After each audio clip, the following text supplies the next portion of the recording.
Well, the race to finding champions of this year's national competition begins on Tuesday, the 26th of October, with a grand finale on Friday, the 26th of November.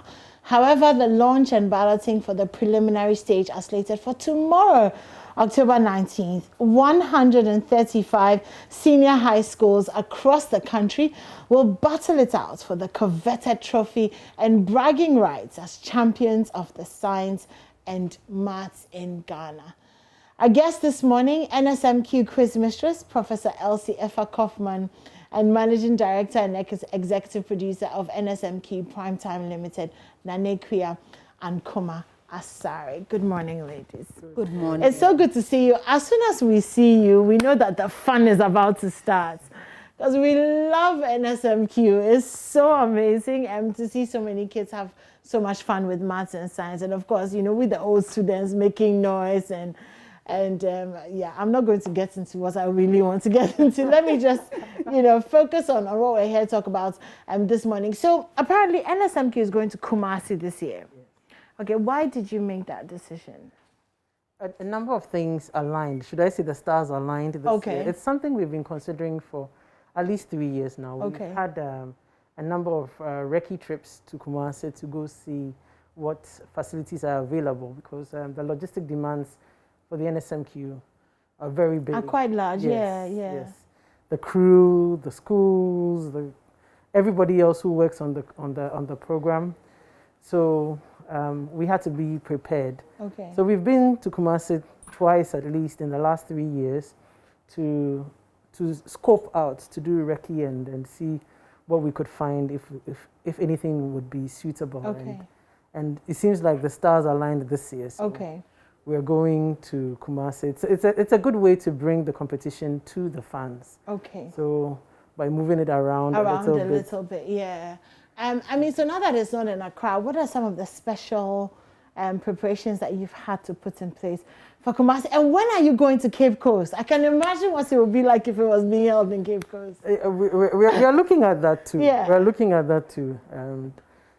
So for the first time, because we're going to Kumasi for the national championship, you know, we do the regional competitions, and then we last year we had to do the preliminary round for Ashanti in Kumasi because we needed to cut down on the number of schools going into camp. We are doing the same thing this year, but we haven't been to Kumasi to do the NSMQ, as you know it, before. Even though before 98, when we had the northern sector and southern sector, we used to do the northern sector in Kumasi and the campus of KNUST, to be exact. So in a way, it's not a fresh move. Okay. We're going back to something that we've, yes. But now we're taking everybody along, the quiz mistresses and everybody else is going on location for the competition. Is it? I mean, this may be a little bit off script, but is it an intentional decision to have only women as quiz mistresses? Yes. Okay. What went into that decision? Because we felt that the face of science was that of a woman, and to make science and mathematics education attractive to females. Okay. It's always been disproportionate in terms of, here is even worse than outside in the Western world, and so we hope we've heard of a few cases like this. We have quiz mistresses who have been inspired to do science because they saw Prof. Rama Adi, being on stage, sitting on stage, and saying all these wonderful, teaching all these wonderful mathematical and scientific concepts. And that is how they got into it. We hope that there are many more like her. Yes, because representation is important. It's very important. Representation is important. Yeah, very important. Doc, let me come to you. I mean, just take us through what the regional qualifiers and championships have been like. Oh, I think Nanekua can answer that question because I have actually been waiting. I'm in the wings waiting for the quarterfinals to begin. And so I have not been concerned myself with regional competitions this year. Okay. So what has that been like so far? Oh, it's been very exciting. We started the regional competitions in May. So on 3rd of May, until the 5th of June, we had the regional competitions. The regional competitions as in the regional qualifiers, which is the contest that we have to select the usual 108 regional representatives to come to Accra to join the 27 seeded schools. And then we have the regional championships, which is quite new. It's only been, it's in its third year. In some places, this was the first time we were doing it. And they're very, very exciting competitions. I must single out the finals between Prempeh College, Pokuwari, and Kumasi Secondary Technical. Yeah. It was like the national finals. Wow. It was the stakes. I mean, it was exciting. It had everything that the national finals would have. So now that we are going to Kumasi for sure, we are expecting. Should be very interesting. Yes. What are your expectations, Doc, for this year's NSMQ? Oh, as usual, I'm expecting something better than last year. Okay. And so it's going to be very competitive, as I. So it's going to be harder. Yeah. Well, not that hard, but you know, the students are getting better and better all the time. The consultant team, we have to respond to that development. Okay. And so we also have to increase the activity that we show. The activity. Wow, that's yes. That's your way of saying yes. It's We don't want to bore any contestant, to be honest, or even to bore our audiences, and so we have to make sure that we are up to standard. Okay. Wow. So in other words, it's going to be tougher this year. Not necessarily. It's going to be more exciting. More exciting. Yes. That's a better synonym for exciting. But what will the format be like? So same as usual or a little bit different this year? A little bit different this year. Again, because of COVID, we are having, instead of having everybody come into camp on location, we are doing the prelims in each of the regions. We did that last year. Okay. And we are doing that again this year to cut down on the schools that are coming in or the number of people who will be in camp at any point in time, because we need to keep the numbers down. Yeah. And but the difference between last year's and this year's is that this year we have added 11 more schools. Okay. They were the top runners up in specific regions. So they will be competing in their regions because those regions don't have enough schools to have a complete set of schools for each contest. You know, our minimum is 3 schools per contest. Some regions don't have enough to have 3 schools in all the contests. So these 11 extra schools are coming on in their specific regions to add up to the numbers to give us a complete set. So instead of having 108 schools competing at the preliminary round, we are going to have 119. Okay. And then the winners of these, so they'll be in 39 contests. And the winners of these contests, along with 15 top runners-up, will join the 27 seeded schools in Kumasi for the 1/8. Okay. All right. Sounds good. Obviously, we can't talk about NSMQ without talking about the performance of the girls' schools, which is a big thing. You know, every year we're so hopeful, and we, and then, we kind of get a little bit disappointed, not too disappointed. But how do you feel about that? And what do you think we can do this year to kind of not give the girls an advantage, but, kind of give them a bit more vim and see how far, we can push them to get to maybe the finals even? I am hopeful again this year because I've seen steady improvement in the level of confidence that the young ladies bring to the stage. Yeah. And so I am still hopeful. I don't think it's completely out of the question that a girls' school can win.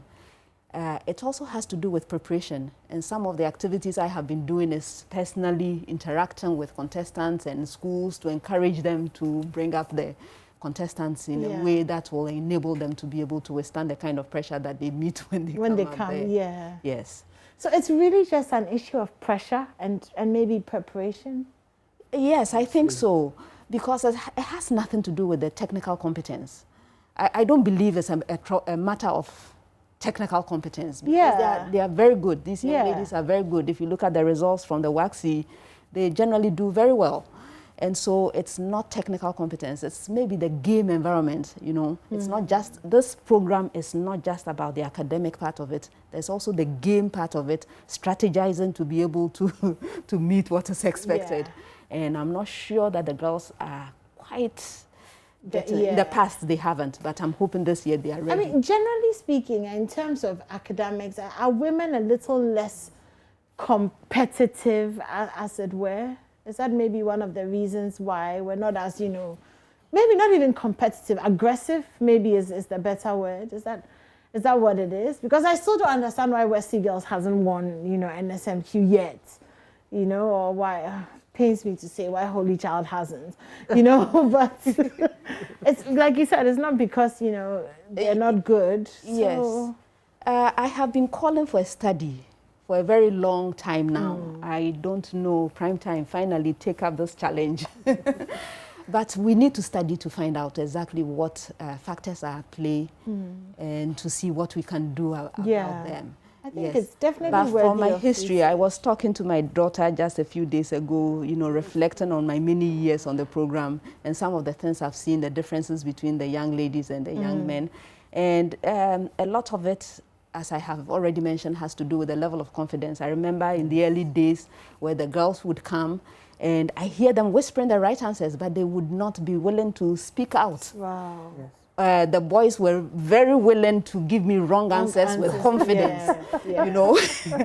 And sometimes just taking that risk would earn you some marks, you know, some partial credit may come your way just by trying. But the girls were not willing to do that. Or even one year, I remember, 2 young ladies get up, go present your problem of the day on the board. They were arguing with each other. They didn't want to get up because they were concerned about the comments from the audience. You know, so these are some of the issues I've seen in the past. But as I have said, I've seen the girls getting bolder and bolder. And so I don't think it's far away to expect I hope young so. ladies I think maybe the girls are at that kind of age where they're dealing with self-awareness and all of that. So it's a little bit difficult. Exactly. They care very much about their image. Image is a big thing, isn't it? So sometimes you find them like, no, you say it. No, you say it. Because meanwhile, they don't want to make the mistake on air and everybody see them. But we've also had a few interviews with some of the teachers that bring the girls' schools. And we found out that sometimes there are also physiological explanations. She wakes up in the morning and she's not feeling good. Not quite. Maybe time of the month. Those are all factors that play. Yes, they come into play. Well, let's talk. I mean, we'll talk more about this because this is a very interesting part of this. But can we just finish up with prizes? What are some of the prizes that are up for grabs this year? We have different categories of prizes as usual. We have the GES, the main prizes. That's 80,000 Ghana cedis going to the winning school, 64,000 to the second place school, and 50,000 to the third. And there's a distribution for it because there's a part that goes to the school, a part that goes to the students, and a part that goes to the teachers. Then we have the special prizes. We have those are the really fun ones. Yes. Because those are the ones where you have the surprises, like the most impressive run. The Kweku Mensah Bonsu award for the most impressive run goes to the less endowed, or usually a category C school that goes the farthest in the competition, a minimum of quarterfinals. And then there's a matching one for the teachers of the school that wins that. That's the Jacob and Elizabeth Banford Memorial Award. And we have other awards. There's the trip to Nairobi to Dubai through Nairobi. Thanks to Adansi Travels and Kenya Airways. There are scholarships from Accra College of Medicine, Academic City University College. There's Cooper Study International giving the best male and best female student a 3-week all expenses paid trip to a summer camp in the UK. I want to. So there.